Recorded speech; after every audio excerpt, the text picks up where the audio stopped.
Halo pemirsa, apa kabar Anda hari ini? Senang sekali Sarah dan Matias dapat kembali menemani Anda dalam sebuah program talkshow inspiratif. Ini dia Bincang Sehati.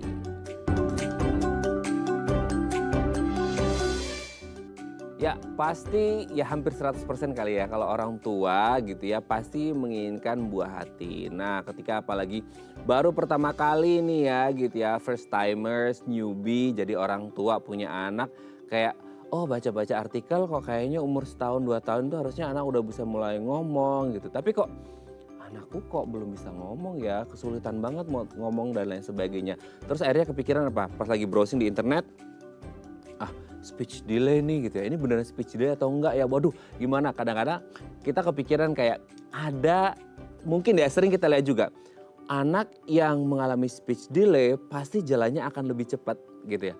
Dan akan dibalik nih, kalau anaknya lebih cepat bisa jalan, maka akan speech delay. Biasanya begitu ya, tapi nggak ngerti ini mitos atau fakta seperti itu ya. Nah hari ini kita akan membahas gejala dari speech delay ini seperti apa dan cara mengatasinya seperti apa ya. Oke, tapi sebelum kita bahas seputar speech delay, kita akan membahas terlebih dahulu beberapa mitos atau fakta seputar kesehatan anak. Nah ini penting banget dicatat ya bunda dan ayah di rumah semuanya supaya pas untuk merawat tumbuh kembang anak. Oke, kita lihat yang pertama pemirsa ya. Bayi tidak boleh dijemur terlalu lama gitu ya. Memang ini kan bukan jemuran gitu ya, bukan jemuran pakaian yang harus dijemur dari pagi sampai sore sampai kering seperti itu ya. Nah, kalau kita berbicara tentang bayi yang dijemur, sebenarnya bukan hanya bayi sih ya, maksudnya kita orang tua pun, orang dewasa juga diperlukan gitu ya untuk mendapatkan sinar matahari. Apalagi kemarin ya selama pandemi ya kita harus berjemur jam segini sampai banyak kontroversi gitu ya. Antara jam berapa dan lain sebagainya, berapa lamanya seperti itu. Nah kalau kita berbicara tentang bayi gitu ya, kan memang ya kalau kita dapat asupan sinar matahari ini kan kita dapat apa ya, asupan untuk menstimulat produksi atau hasil dari vitamin D di dalam tubuh kita seperti itu. Nah ini pun ada baiknya, ada manfaatnya ketika kita melakukan ini kepada bayi. Niatnya sih baik sih ya gitu, supaya bayinya tetap sehat, tulangnya bagus dan lain sebagainya, kuat gitu ya. Tapi juga harus dipertimbangkan jangan sampai kelamaan gitu ya menjemur bayi kita di bawah sinar matahari. Karena bisa jadi malah bisa berbahaya, karena kita ngerti ya ada sinar UVA, B, C, dan kita harus ngerti nih sinar UV mana yang baik untuk kesehatan kulit terutama untuk bayi kita, mana yang enggak. Karena kan beda jam, beda waktu, itu sinar UV-nya berbeda-beda. Nah kita harus tahu ya sinar UV A, B, C mana yang baik untuk kesehatan bayi. Apalagi kulit bayi ini kan masih lumayan sensitif, jadi kita harus sangat berhati-hati. Oke, kita lanjut yang kedua misalnya. Baby walker membantu anak cepat berjalan. Nah ini kayaknya nggak ngerti sih, kalau sekarang kayaknya antara baby walker apa stroller gitu ya. Tapi kalau waktu saya kecil sih di kampung saya itu pakai baby walker. Meskipun sekarang mungkin kayaknya banyak yang pakai stroller gitu ya, nggak ngerti juga sih. Tapi kalau kita ngomongin baby walker gitu ya, ini kan dalam harapannya adalah supaya anak-anak ini bisa mulai belajar gitu ya. Nah kalau mulai belajar berjalan pakai baby walker gitu ya, nah ini kayak ya deh untuk perkembangan motorik dan lain sebagainya gitu ya. Kita berbicara masalah anak mau belajar berjalan seperti itu. Tapi di satu sisi gitu ya, ada anggapan kalau Anda mungkin browsing-browsing juga di internet bahwasanya wah baby walker ini bisa berbahaya untuk keselamatan anak. Nah berbahaya di mana gitu ya, karena selama yang saya tahu gitu ya, dulu itu di kampung saya tuh banyak yang pakai baby walker, nggak ngerti. Nah nanti apakah ada dampak yang hanya ngomongin keselamatan aja, takutnya ngejumplang gitu ya, jatuh, atau sebenarnya lebih dari hanya sekadar ngejumplang jatuh gitu ya. Mungkin ada dari motorik dan lain sebagainya yang bisa berdampak ke tumbuh kembang anak, bahkan mungkin sampai dewasa nanti gitu ya. Oke, kita lanjut yang ketiga ya. Empeng berbahaya untuk kesehatan. Nah ini dia pemirsa ya. Jadi kadangkala ini menjadi cara instan bagi orang tua untuk to make our baby silent ya. Untuk membuat anak-anak kita ini menjadi diem gitu ya. Karena akhirnya ditipu dengan empeng gitu ya. Karena kan biasanya kalau kita ngomongin empeng ini kan biasa di dot gitu ya. Nah di dot ini kan biasanya ada susunya dan lain sebagainya untuk minum, memang ada cairannya. Tapi kalau empeng ini kan nggak ada ya, nggak ada cairannya, nggak ada susunya, nggak ada minumannya seperti itu. camouflage si dot ini gitu ya. Jadi biar kesannya kayak ada kegiatan tuh si mulut si bayinya gitu. Jadi kayak pura-pura lagi ngedot susu lah gitu ya. Nah ini menjadi satu hal yang oke deh, anaknya nangis kasih empeng aja dia bakal diem seperti itu. Tapi di satu sisi ada yang bilang juga bahwasanya nggak boleh loh kasih empeng karena bisa jadi bahaya.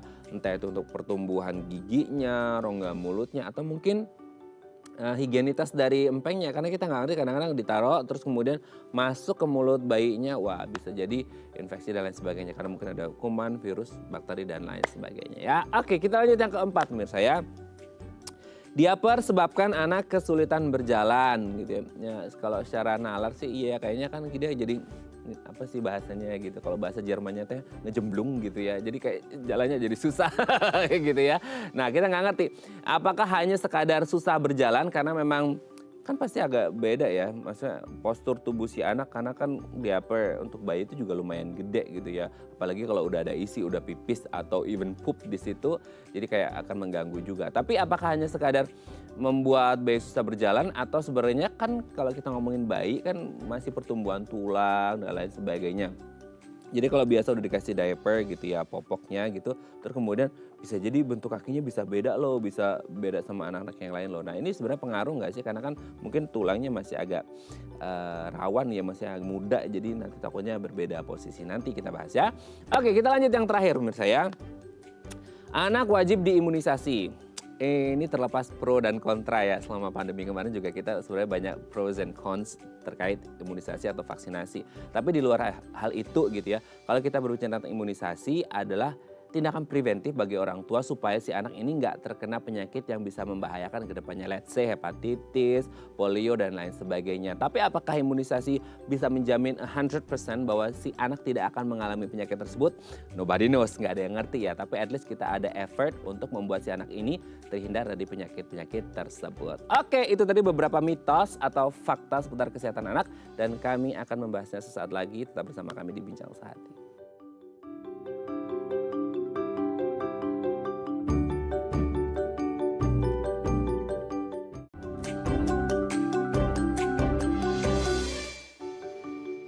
Baik, Anda masih bersama kami di Bincang Sehati. Tadi di segmen sebelumnya kita sudah membahas ya, ada beberapa mitos atau fakta seputar kesehatan anak. Nah untuk mengonfirmasinya, ini benar fakta loh atau ini cuma isapan jempol alias mitos belaka, telah hadir bersama kami di studio Bincang Sehati. Ada Dr. Hani Purnamasari SPA, dokter spesialis anak dari Rumah Sakit Permata Dalima Serpong. Assalamualaikum Dr. Hani, apa kabar? Waalaikumsalam, alhamdulillah baik. Alhamdulillah, selamat datang di Bincang Sehati ya dok ya. Iya. Dok, hari ini kita akan membahas seputar kesehatan anak. Ini akan jadi ilmu yang sangat penting bagi parents gitu ya, bagi ayah bunda di rumah, apalagi yang newbie ya, first timer parents yang baru punya anak gitu ya. Kita akan bahas seputar gejala speech delay, tapi sebelum bahas itu kita bahas dulu mitos faktanya seputar kesehatan anak ya dok ya. Yang pertama adalah, nah ini memang bukan pakaian ya dijemur ya, tapi maksudnya bayi kita manusia pun kadang-kadang kita perlu untuk berjemur di bawah sinar matahari untuk mendapatkan stimulating vitamin D dalam tubuh kita gitu kan. Tapi kalau berbicara bayi nggak boleh dijemur terlalu lama. Terlalu lama itu kan kadang-kala agak relatif ya dok ya. Buat kita kayak 5 menit, udah panasan gitu kan. Mungkin heat tolerance orang beda-beda gitu. Tapi kalau bayi kan kita nggak mungkin tanya gitu. Tapi idealnya itu berapa lama sih? Kalau dijemur itu biasanya sekitar 15-30 menit cukup ya. Kalau untuk dapat vitamin D itu kan dianjurkan setiap hari 30 menit kita berjemur gitu. Jadi ya mungkin sekitar 30 menit ya kalau maksimalnya. Tapi boleh nggak sih sebenarnya? Boleh, boleh. Justru kan kalau misalnya bayi baru lahir itu dia cenderung kuning kan biasanya. Nah biasanya kan advisnya dijemur gitu. Betul. Jadi untuk apa kalau memang kadar kuningnya itu tidak tinggi, memang kadang-kadang berjemur itu membantu. Tapi kalau memang sudah di kadar tertentu, memang harus dilakukan sinar ultraviolet dengan apa? Dengan lampu gitu. Jadi memang harus dijemur gitu. Oke. Kan juga kita tahu ya dok ya, maksudnya kayak sinar UVA, BC itu kan beda-beda dan kita ngerti jam-jamnya gitu ya. Ada perlu nggak sih, jam segini pasnya, atau yang penting di bawah jam 9 atau 10 pagi deh gitu buat bayi gitu? Kalau itu kan biasanya tergantung dari posisi letak di dunianya gitu kan ya, setiap negara itu berbeda-beda. Kalau di Indonesia biasanya sih sekitar jam 9 sampai jam 1 mungkin ya. Oh, oke.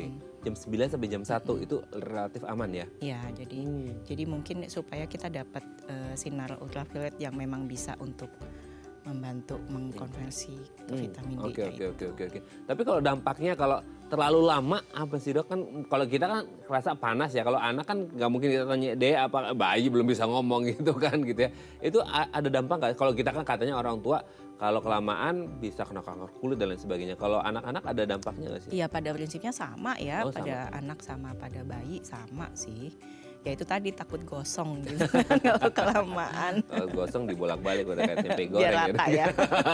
Oke dok, kita lanjut ya yang kedua ya. Nah, baby walker. Nah, kalau selama ini kan mungkin kita mengenal baby walker adalah cara efektif bagi orang tua untuk membantu anak berjalan. Karena kadang-kala, apalagi kalau anak udah mulai gatel kakinya buat jalan ya dok ya. Jadi kayak akhirnya sama orang tua dikasih dia baby walker dalam artian bahwa ini bisa membantu orang tua kalau orang tua lagi bekerja dan lain sebagainya. Akhirnya baby walker bisa jadi tumpuan anak buat belajar berjalan.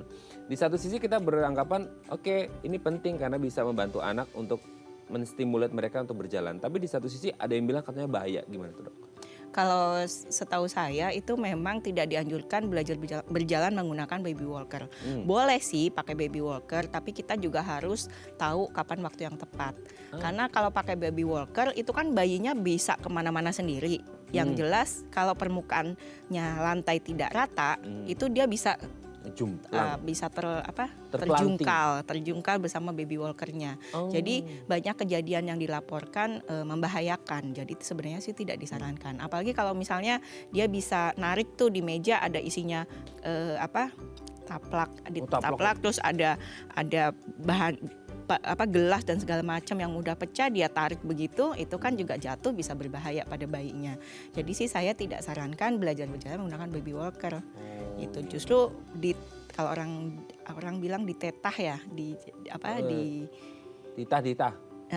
itu dituntun. Nah, itu mungkin lebih bagus ya, lebih aman. Gitu. Iya. Nah, kalaupun menggunakan baby walker boleh, tapi harus diperhatikan waktunya. Jadi baby walker itu boleh digunakan kalau bayinya sudah tegak menapak. Jangan sampai nanti bayinya belum napak tegak, dia masih suka jinjit, akhirnya dia jalannya pakai jalan jinjit. Jadi tidak mengajarkan pola berjalan yang benar. Gitu. Jadi kalau pakai baby walker, terus yang jelas juga harus pastikan baby walkernya itu kokoh ya. Jangan sampai nanti baby walkernya malah nekuk karena kualitasnya nggak bagus. Ya kan ada baby walker nekuk gitu ya. Kan baby walker kan dia bisa dilipat ditegakin gitu kan. Nah itu kalau bahannya nggak bagus, nggak sesuai dengan standar, lagi ditegakkan begitu dia tiba-tiba ngelipat sendiri kan bahaya buat bayinya gitu. Jadi boleh pakai baby walker tapi perhatikan hal-hal itu. Oke, boleh dengan tanda kutip boleh tapi dengan pengawasan orang tua. Maksudnya nggak dilepas orang tua lagi nyuci baju, nyuci piring, anaknya dilepas gitu ya. Enggak ya, karena nanti bisa jadi kayak tadi ya. Celaka malah jadinya. Narik taplak, wah bisa bahaya buat dedeknya, bahaya buat dompet ibunya karena harus beli perkakas lagi ya. Pada pecah ya. Oke dok, kita lanjut yang ketiga ya. Empeng, nah ini kan salah satu cara instan orang tua para bunda di rumah kalau anaknya nangis mulu. Ya. Langsung silent ya, modenya mode silent. Nah gimana tuh dok? Empeng tidak disarankan ya, karena apalagi untuk bayi-bayi yang menyusu, si empeng itu akan mengganggu proses bayi menghisap pada payudara ibu. Ya, jadi nanti hisapan bayinya itu jadi polanya jadi berubah, jadi hisapannya jadi tidak kuat. Belum lagi si empeng itu nanti dia mengganggu pertumbuhan dari gigi dan rahang. Gitu. Terus yang ada lagi kalau kita pakai empeng itu kadang-kadang suka nggak sadar gitu ya, empengnya jatuh, dimasukin lagi ke mulut bayi. Suka gitu nggak? Iya, betul. Nah itu resikonya kan jadi kontaminasi kuman masuk, malah bayinya jadi diare gitu. Jadi sebaiknya sih tidak digunakan empeng. Tapi kalau case-nya adalah empengnya didot, boleh dok? Enggak juga. Oh enggak juga? Enggak juga. Oh any kind of empeng ya? Iya. Empeng plus dot maupun empeng aja tetap nggak boleh gitu ya? Jadi resiko kontaminasi kuman malah kan gampang masuk. Kalau saya menyarankan bayi itu kan netek. nyusu pada ibu. Gitu. Jadi kalau kita gunakan empeng atau dot, dia pasti akan mengganggu proses menyusunya. Oh gitu. Gitu. Bayinya jadi malah nggak mau nyusu sama ibunya nanti. Belum lagi nanti bayinya jadi sakit karena jelas lebih susah kan bersihin dot empeng betul. itu kan harus benar-benar steril. Padahal bayi-bayi umur kecil gitu kan imunitas tubuhnya belum bagus. Oh iya, karena mungkin waktu ngempeng akan jauh lebih lama dibandingkan waktu nyusu ya. Jadi kayak mereka udah terbiasa dengan postur si empeng, terus tiba-tiba ketika harus nyusu netek ke ibunya dia agak beda, jadi nggak mau gitu ya. Dan Iya. powernya juga power. Jadi memang bayinya menggunakan otot yang berbeda ketika dia netek sama ibunya sama ketika dia menggunakan botol dot. Oke. Make sense ya dok ya. Oke, kita lanjut yang keempat ya. Mitos atau fakta nih diaper atau popok itu menyebabkan anak sulit berjalan ya. Di satu sisi kita logiknya ya memang kan gelembung gitu. Nah, tapi itu kan hanya sekadar pas dipakai, pas nggak dipakai juga nggak apa-apa atau gimana sih dok? Kalau saya sih nggak pernah dengar mengganggu dia jadi susah berjalan ya. Cuman yang saya tahu kalau pakai pampers itu nggak boleh lama-lama. Kan itu Terutama sama kalau aja. udah pipis sama pup Iya, gitu kan ya. itu kan kita sama aja menampung kuman kan di situ. Pipis sama pup kan tempatnya kuman. Kalau terlalu banyak ada di situ, hati-hati malah jadi masuk ke bayinya. Oh, masuk Balik balik lagi deh ke atas ya. dan itu menjadi suatu yang patologis yang berbahaya kan, bisa jadi infeksi nanti. Nah, Kalau terlalu lama pakai pampers, pipis nggak diganti-ganti, lama-lama bisa jadi ISK, bisa jadi kandida atau jamur gitu. itu dia ya. Lembab kan. Jadi gara-gara jangan karena pingin hemat. Jadi dirit-irit. Jadi irit-irit ya, udah itu cuci ulang lagi. Waduh nggak boleh ya bunda ya. Oke, yang terakhir, mitos atau fakta anak wajib diimunisasi. Nah ini terlepas pro dan kontra ya dok ya kan, selama ini mungkin kita ngomongin imunisasi. Ini sebenarnya wajib atau enggak dan plus minusnya apa sih? Bayi itu wajib diimunisasi. Ya, kita sudah ada jadwal imunisasinya juga, ada yang dari Depkes, ada yang disarankan dari rekomendasi dari Ikatan Dokter Anak Indonesia. Jadi kenapa bayi itu wajib diimunisasi? Karena bayi itu kan lahir dia nggak ada imunitasnya. Ya kan? Dengan adanya imunisasi ini kita merangsang si imunitas dari bayinya untuk terbentuk. Nah, jadi nanti ketika ada kuman masuk, tadi kita kan nggak tahu tuh bayi dibawa keluar atau ada orang datang kan mungkin dia kemasukan kuman. Pada saat ada kuman masuk karena sudah ada imunitas dari bayinya, biasanya andaikan sakit pun dia tidak menjadi parah. Jadi tujuan yang harus diingat, tujuan imunisasi atau vaksin pada bayi itu bukan proteksi 100%. Itu, Ya. Tapi itu di masyarakat kita kayak gitu ya dok ya. Karena kan yang menyebabkan sakit bukan hanya faktor imunitas lagi, kumannya yang terlalu kuat kayak pandemi kemarin kan, meskipun imunitas kita kuat, tapi karena saking banyaknya yang sakit kita bisa ikut tertular. Jadi yang pentingnya vaksin pada bayi itu kita menghindarkan bayinya itu sakit parah, andaikan dia tertular. Kalaupun auzubillah min zaliknya terkena penyakit itu, setidaknya tidak menuju ke yang parah gitu ya. Yang fatal, fatal. yang mengancam kematian. Oke, thank you Dokter Hani, ini sudah terjawab mitos faktanya. Nanti kita lanjut di segmen selanjutnya ngomongin speech delay ya dok ya. Oke pemirsa, kalau Anda punya pertanyaan seputar tema kita hari ini, boleh lo tanya-tanya di 0212903244 atau DM Instagram kami di @theifamily. Kami akan kembali saat lagi.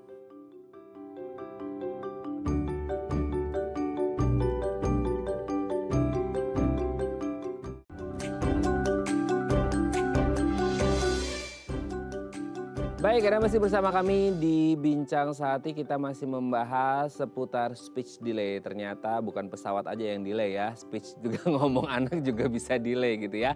Nah kalau Anda punya pertanyaan seputar tema kita hari ini, boleh tanya-tanya di 0212903244 atau DM Instagram kami di @theifamily. Kita masih bersama dengan Dr. Hani Purnamasari SPA, dokter spesialis anak dari Rumah Sakit Permata Daliman Serpong. Oke dok, kita lanjut lagi. Berbicara ini kan jadi hal yang penting gitu ya untuk anak ya, kan ini komunikasi gitu ya. Nah boleh nggak sih dok dijelasin dulu sebelum kita ngomong lebih mendetail tentang speech delay-nya, tahap perkembangan berbicara anak ini seperti apa? Karena mungkin selama ini kayak setahun harusnya udah bisa ngomong, enggak 2 tahun, enggak 3 tahun. Itu kayak banyak banget yang beredar, apalagi kalau kita googling kayaknya dokter Google kayaknya beda-beda nih gitu penjelasannya. Gimana nih dok? Ya, jadi ini justru yang harus diketahui sama semua orang tua ya. Diluruskan gitu ya. Jadi yang paling penting itu adalah kita mengetahui milestone atau tugas perkembangan dari anak. Ya, perkembangan anak itu kan tidak hanya bicara saja, ada yang lain juga, motorik halus, motorik kasar, persona sosial, kognitif, itu semua ada milestone-nya, ada tugas perkembangan. Jadi misalnya nih kalau bahasa, kita ngomongin bahasa, itu dari lahir anak itu harusnya sudah respon sama suara. Ya kan, kalau ada kaget bayinya itu udah itu salah satunya.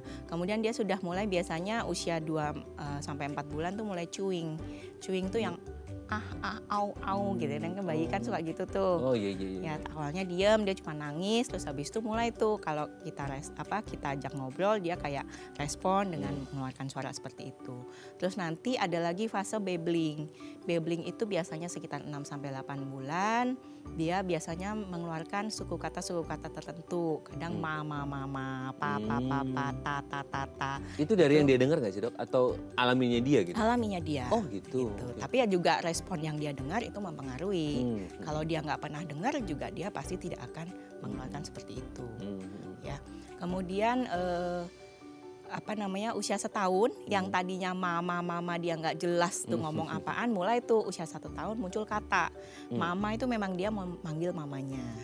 Gitu. Tuh mulai 1 tahun. Nanti mulai lebih besar lagi, kita kira 1,5 tahun itu mulai banyak kosakata yang dia punya, 8 sampai 10 kata minimal tuh anak di 1,5 tahun sudah tahu. Ya. Jadi mulai tuh dari tadinya baru bisa ngomong mama, kemudian ngomong enggak, ngomong makan, itu mulai di usia 1,5 tahun itu minimal 8-10 kata lah.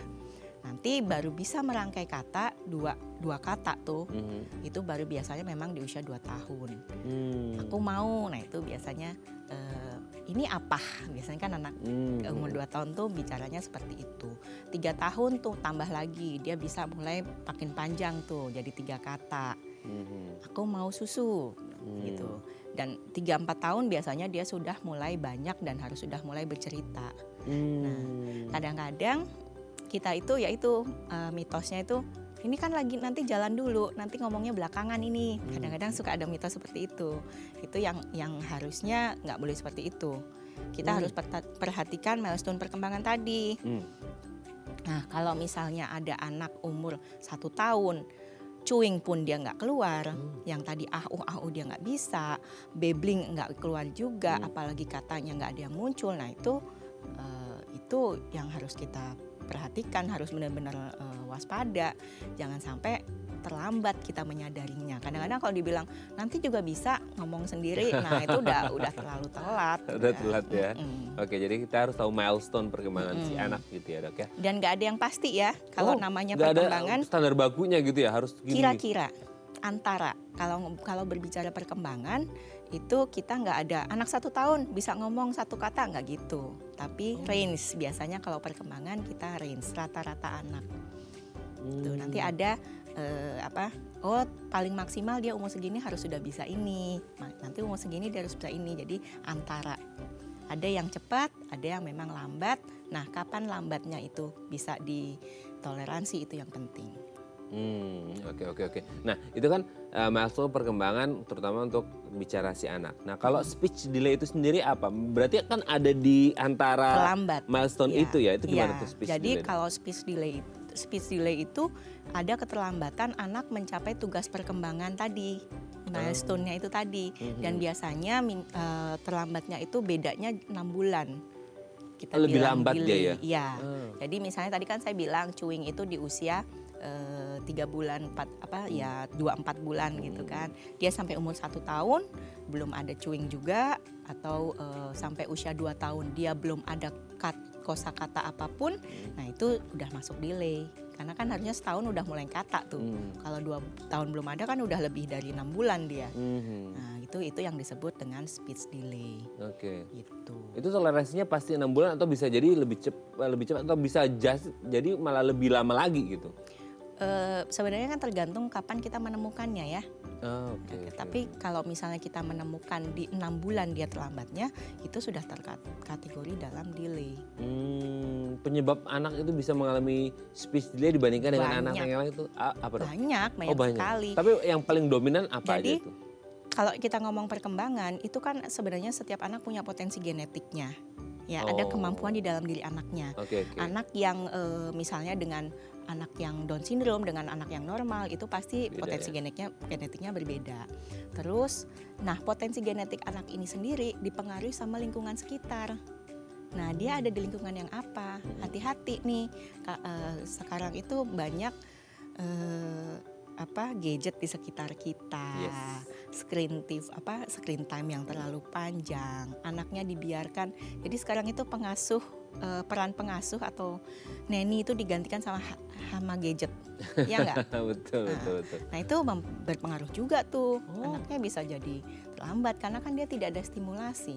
Gadget atau screen TV itu kan cuman komunikasi satu arah, tidak merangsang anak untuk untuk bicara. Nah, itu juga bisa berpengaruh.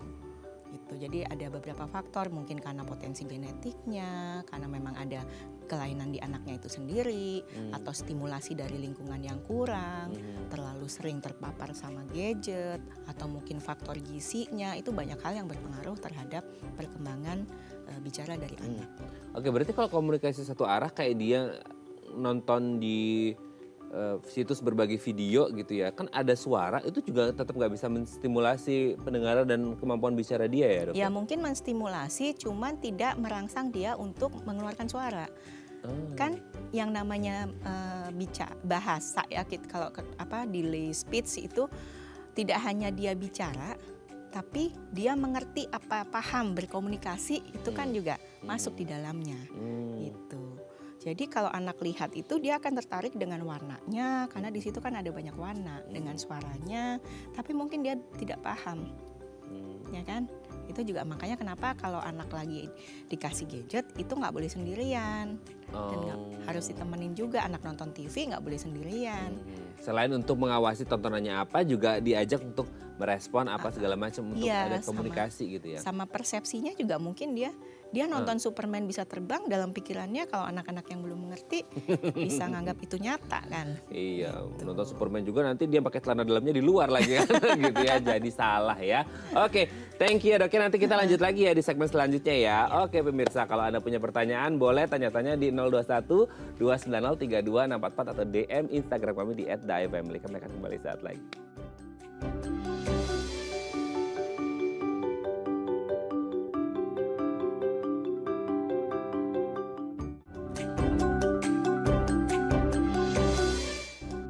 Baik, Anda masih bersama kami di Bincang Saat ini. Kita masih membahas tema kita hari ini seputar speech delay. Kalau Anda punya pertanyaan seputar tema kita hari ini boleh tanya-tanya di 021 290 32 644 atau DM Instagram kami di @daifamily. Kita masih bersama dengan Dr. Hani Purnamasari SPA, dokter spesialis anak dari Rumah Sakit Permata Dalima Serpong. Oke, Dr. Hani, sebelum kita lanjut, ini ada penelpon, kita sapa terlebih dahulu ya. Halo, selamat pagi. Dengan siapa di mana? Pagi, Kak. Dengan Hana, Jakarta. Biasa Oke. langganan. Iya, Saya selamat langsung pagi dengan mana? pertanyaan ke Dokter Hani ya. Iya, silakan. Dokter, selamat pagi dokter. Dok, Selamat saya mau pagi. tanya ya. Yang pertama, apakah vakum itu bisa berefek menjadi anak speech delay saat ibu Apa? melahirkan? Vakum maksudnya di proses kelahirannya ya Mbak Ana? Di proses kelahirannya ya. Jadi dia divakum karena nggak bisa ngeden atau tensinya mungkin tinggi ya. Itu yang pertama. Terus kemudian, apakah dengan speech delay akan menyebabkan perilaku juga buruk terus? Yang kedua. Yang ketiga, apakah speech delay termasuk faktor genetik? Itu aja. Oke, Terima kasih, sebelum dokter. ditutup, Jelas Mbak Hana, banget ya. mungkin Dokter Hani ada yang ditanyakan atau sudah jelas? Sudah. Oh, sudah jelas Sudah ya. jelas kayaknya. Terima kasih Mbak Hana, kita akan Ya, coba jawab terima ya. kasih. Terima Selamat pagi, kasih. sehat selalu. Sehat selalu juga Mbak Hana, terima kasih. Semangat banget nih ya, kalau ditemu sama Mbak Hana ini jadi semangat kitanya. Oke dok, satu penelpon dengan 3 pertanyaan nih. Tadi Gimana? yang pertama, apakah vakum bisa menyebabkan speech delay? Tergantung kerusakan yang bila terjadi kerusakan dari proses vakum itu, kerusakan di otak ya. Tapi selama vakumnya itu itu kan prosedural yang kadang perlu dikerjakan oleh dokter kandungan ya. Insya Allah sih aman, tidak menimbulkan efek speech delay. Tapi kalau memang ada sesuatu yang terjadi saat proses vakum itu sehingga sampai terjadi kerusakan saraf, nah itu mungkin bisa berhubungan. Tapi kalau enggak sih biasanya aman. Gitu. Oke. Itu yang pertama. Itu yang kedua, yang kedua tadi apa ya? Lupa. speech delay dengan perilaku. Oh iya, kalau anak dengan speech delay itu biasanya anaknya jadi tidak bisa dimengerti maksudnya. Kita nggak bisa ngerti maksudnya anak juga nggak bisa mengerti apa yang kita maksudkan. Nah itu sih biasanya yang bikin dasar dari gangguan perilaku anaknya itu. Tapi ada juga yang memang speech delay itu disertai dengan gangguan perilaku. Misalnya pada kasus-kasus dengan autism biasanya itu ada gangguan perilakunya juga. Gitu. Jadi bisa berhubungan, bisa memang sebab akibat gitu. Itu gangguan perilakunya karena keterbatasan komunikasinya atau gimana sih, Dok? Bisa jadi keterbatasan komunikasi, tapi kalau misalnya pada kasus autism yang tadi saya berikan contoh itu memang ada faktor gangguan perilaku juga di dalam kelainan itu gitu. Oke. Jadi kalau mungkin nih kalau saya tangkap dari pertanyaannya Mbak Hana tadi, mungkin kalau anaknya speech delay, anaknya jadi kesannya jadi nakal karena nggak ngerti maksud kita. Terus anaknya jadi sering tantrum karena anaknya tidak bisa menyampaikan dengan baik apa yang dia mau. Jadi kan anaknya marah. Betul. Kayaknya seperti ini deh yang dimaksud sama Mbak Hana tadi. Gitu. Oke. Kalau itu memang mungkin ada hubungannya sama speech delay-nya. Oke. Yang ketiga, Dok? Yang ketiga, genetik. Oh iya. Ada hubungannya genetik dengan speech delay. Biasanya kalau misalnya ada anak yang speech delay itu kita urut di keluarganya. Kadang-kadang suka ada juga yang speech delay di keluarganya bisa berpengaruh pada speech delay di anak itu. Gitu. Ya. Berarti memang ada faktor yang mungkin ya, makanya dirunut silsilahnya ke belakangnya. Biasanya kita tanya juga. Oke. Semoga ini bisa menjawab pertanyaan Mbak Hana yang ada di Jakarta ya. Semoga anak-anak kita semuanya lancar ya, Dok ya. Amin. Ya. Oke, kita lanjut. Kalau speech delay ini ada jenis-jenisnya nggak sih, Dok? Mungkin dari cara ngomongnya apanya itu ada nggak? Atau ya speech delay aja gitu? Bingung saya pertanyaan. Jadi speech delay itu sebenarnya bukan cuman gejala ya. Okay. Jadi dengan speech delay itu biasanya diperlukan observasi lagi, diperlukan pemantauan lagi. Jadi biasanya anak-anak yang speech delay awalnya itu nanti hasil akhirnya bisa macam-macam. Bisa mungkin speech delay-nya cuman karena gangguan bahasa ekspresif aja. Bisa mungkin memang anaknya ini autis. Bisa mungkin anaknya ini bisu tuli, jadi dia nggak pernah ada respon suara yang masuk, itu bisa bikin anaknya juga jadi nggak bisa ngomong. Terus bisa juga karena mungkin anaknya dengan potensi genetik yang IQ-nya rendah, itu bisa timbul juga dengan speech delay. Gitu. Jadi yang paling penting itu kita mendeteksi anaknya tidak sesuai dengan milestone yang tadi kita omong di awal. Nah itu kita harus lakukan pemantauan lagi, observasi lagi lebih lanjut. Gitu. Oke, berarti jenisnya bisa dikatakan jenis tergantung dari mana faktor risikonya atau penyebabnya gitu ya, Dok ya. Mungkin karena bisu tuli juga ternyata ada juga ya dari kecil ya. Nah itu akhirnya ya pasti akan speech delay, tidak hanya speech delay ya, itu benar-benar nggak bisa ngomong ya karena bisu tuli itu. Nah ini yang jadi menarik adalah untuk mengetahui anak ini benar-benar mengalami speech delay selain karena milestone yang tadi sudah dijelaskan. Ada ciri-ciri lain nggak sih, Dok, bahwa ya nggak, ciri-cirinya tetap aja kalau misal chewing tadi adalah di 2-3-4 bulan, tiba-tiba 2-3-4 bulan belum, 6 bulan pun belum, itu pasti ke speech delay. Atau ada khas yang mungkin orang tua bisa notice gitu, Dok? Ya kalau saya yang paling penting tuh deteksi dini. Kita lihat perkembangan anak-anak itu dengan benar. Maksudnya kita milestone-nya anaknya tugas perkembangannya sudah tercapai atau belum. Ketika ada anak tidak tercapai tugas perkembangannya, kita harus waspada. Kan tadi bisa dipengaruhi faktor lingkungan, faktor stimulasi. Itu mungkin kita harus banyak ajak ngobrol bayi kita, singkirkan gadget di sekitarnya, screen time-nya dibatasin, banyak ditemenin, banyak diajak ngobrol. Kalau misalnya tetap nggak ada perkembangan juga, ya memang harus dicari kita harus temuin ahlinya untuk dilakukan pemantauan yang lebih apa ya, untuk dicari penyebabnya kenapa anak ini. Terus mungkin faktor gizinya juga harus dicukupin. Anak-anak yang gizinya nggak bagus itu juga nanti berpengaruh pada perkembangan juga kan. Gitu. Okay. Jadi yang paling penting itu yaitu deteksi dini, screening. Nah, Jadi kita lihat, kita harus tahu benar-benar yang kalau udah jadi orang tua harus tahu milestone perkembangan anak itu. nah itu ya, nggak punya ngelahirin anak. Jadi jangan lagi ditunggu-tunggu. Oh ini jalan dulu, nanti ngomongnya belakangan. Atau kita Nah itu sadar, dong, itu juga sering tuh mitos-mitos itu. kayak gitu tuh gimana? Tadi udah sempat saya mention di awal sih, maksudnya Iya, kayak itu harus ngomong dulu, ngomong duluan, jalannya nanti. lambat, Iya, jalannya biasanya cepat, begitu. ngomong dulu. Itu nggak benar ya? nggak benar. Milestone-nya itu yang dilihat. Kalau misalnya memang anak itu tidak bisa mencapai tugas perkembangannya, ya kita harus berpikir kenapa anak lain sudah bisa, kenapa dia nggak bisa? Pasti ada sesuatu. Mungkin karena stimulasinya yang kurang kah? Memang karena potensi genetiknya anaknya yang memang tidak sama dengan anak yang lain, atau memang benar-benar ada kelainan tadi. Gitu. Jadi harus hati-hati. Oke. Nah sekarang kita ngomongin deteksi dini screeningnya gitu ya. Semisal tadi kan ambil contohnya yang cewek itu 2, 3, 4 bulan gitu ya. Udah bisa A segala macam gitu. Nah terus ternyata ada nih ibu-ibu punya anak terus umur 2, 3 bulan belum bisa kayak gitu.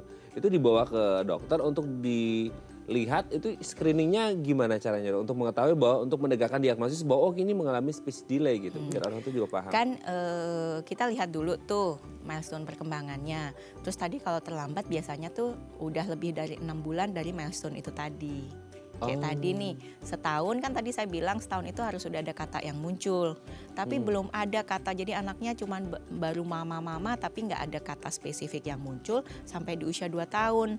Nah itu berarti memang harus sudah dibawa ke dokter ya, ke klinik tumbuh kembang anak, ke dokter anak untuk dilakukan observasi lebih lanjut. Jangan sampai udah 2 tahun masih ditunggu lagi. Nanti kan bisa. Coba aja tunggu nanti 3 tahun, 4 tahun. Karena milestone di 3-4 tahun kan udah beda lagi. Gitu. Oke, kalau akhirnya sudah datang ke dokter didiagnosis bahwa ini mengalami speech delay gitu. Udah mundur nih 6 bulan dari milestone yang sewajarnya gitu ya. Terus kemudian yang dilakukan apa? Adakah terapi khusus atau Yang jelas kalau yang namanya ada kondisi yang abnormal begitu, terapi tetap jalan. Jadi anak itu tetap harus distimulasi untuk mengejar ketinggalannya. Ya. Yang kedua harus dicari penyebabnya. Tadi kan saya bilang si speech delay ini tuh hanya pintu gerbangnya. Nanti hasil akhirnya kan beda-beda tuh diagnosisnya ketemu. Nah bisa ketahuannya itu beda-beda. Ini karena autis, ini karena ini karena memang bisu tuli, ini karena memang genetiknya yang mungkin IQ-nya yang rendah. Itu kan dengan adanya pemeriksaan yang dilakukan oleh dokter. Gitu biasanya dikerjakan itu di klinik tumbuh kembang oleh dokter tumbuh kembang. Itu biasanya nanti akan kalau tuli itu biasanya dicek juga pendengarannya. Jadi seperti kalau tuli itu harusnya dari awal banget orang tua harus aware ya dok ya, karena kan akhirnya dia kayak dipanggil dia nggak nyaut kan, nggak ngerespon ya, harusnya udah paham nggak sih? Nggak juga, susah juga. Kan anak baru baru bisa kontak sama kita aja kan kadang-kadang juga baru di 2 bulan Kak, 1,5 sampai 2 bulan gitu. Kadang-kadang kita agak susah juga ya untuk mengenalin gitu. Tapi yang paling penting ya diperhatikan milestone pertumbuhan itu tadi. Itu deh kuncinya buat Itu ya? orang tua ya. Oke. Nah akhirnya berarti kalau semisal tadi ini gara-gara autism atau yang lain dan lain sebagainya udah ketahuan nih penyebabnya kan tadi 2 ya, terapinya sama penyebabnya gitu. Nah sekarang berarti berkaitan dok antara penyebabnya apa dan terapi apa yang harus dilakukan, itu bisa berkaitan atau gimana? Iya, terapi itu kan disesuaikan dengan penyebabnya.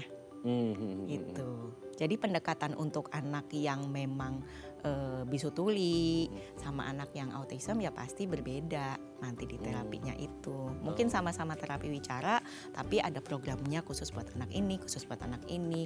Nah itu nanti kalau tumbuh kembang itu ngomongnya ini ya, mungkin bukan sembuh ya tepatnya ya.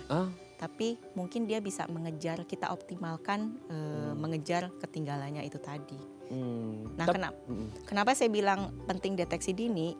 Karena semakin cepat kita tahu, semakin cepat intervensi, itu nanti dia bisa semakin mengejarnya kan semakin ada kemungkinan dia bisa berkembang sesuai dengan potensinya.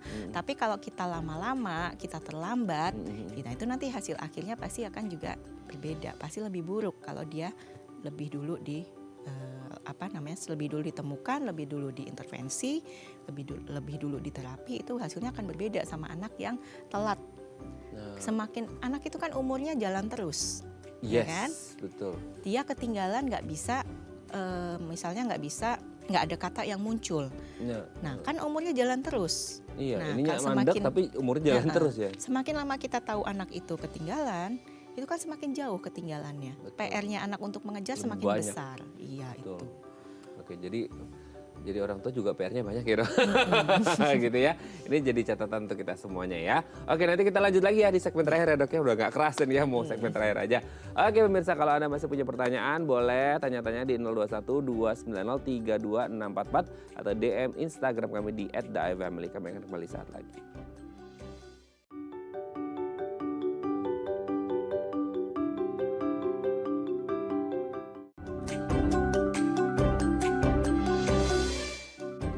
Baik, Anda masih bersama kami di Bincang Saati. Kita masih membahas tema kita hari ini seputar speech delay ya. Kita masih bersama dengan Dr. Hani Purnamasari SPA, dokter spesialis anak dari Rumah Sakit Permata Dalima Serpong. Oke Dok, kita lanjut lagi. Tadi melanjutkan pernyataan Dr. Hani di segmen sebelumnya yang menjadi menarik adalah kalau akhirnya terjadi speech delay terus kayak berhenti tapi umurnya terus berjalan. Sementara anak-anak yang lainnya ibarat kata ilmunya udah 50, anak yang speech delay baru 10 gitu ya. Nah untuk mengejar ketertinggalan 40 ini jangan sampai tambah lagi ya jadi 50, 60 karena akhirnya mandek di sini aja kemampuan bicaranya tapi umurnya terus bertambah. Bisa nggak sih kalau akhirnya untuk segala macam penyebabnya, karena tadi kan terapinya tergantung dengan penyebabnya gitu. Dengan melakukan terapi sesuai penyebabnya atau faktor risikonya, bisa nggak sih nih anak mengejar ketertinggalan ya at least sama gitu ya, atau nggak begitu jauh dengan anak-anak seusianya gitu Dok? Tergantung dari penyebabnya sendiri itu apa. Oh berarti tergantung penyebabnya bisa memengaruhi tingkat keparahan dari speech delay-nya gitu ya? Betul. Kayak anak misalnya penyebabnya salah satunya karena ada Down syndrome gitu. Nggak bisa diharapkan si anak Down syndrome ini bisa ngejar anak-anak normal karena dia punya potensi genetiknya sendiri. Yang bisa adalah kita optimalkan sesuai dengan potensi genetiknya dia. Kan kita pinginnya gitu ya, tumbuh kembang optimal. Betul. Nah, jadi kalau memang dia potensi genetiknya tidak seperti anak-anak lain, ya jangan juga dikejar sampai dituntut seperti anak-anak yang lain. Yang penting dia bisa mencapai yang optimal dari apa yang dia punya. Nah, yang kalau misalnya memang potensi anaknya itu jenius gitu. Nah, itu kita juga harus bisa kejarkan anak itu supaya jeniusnya itu benar-benar muncul gitu. Karena kan kalau bahasa itu kan gerbangnya anak untuk belajar, hati-hati ya. Kalau anak dengan gangguan bahasa bicara ini, dia bisa mengganggu proses belajarnya.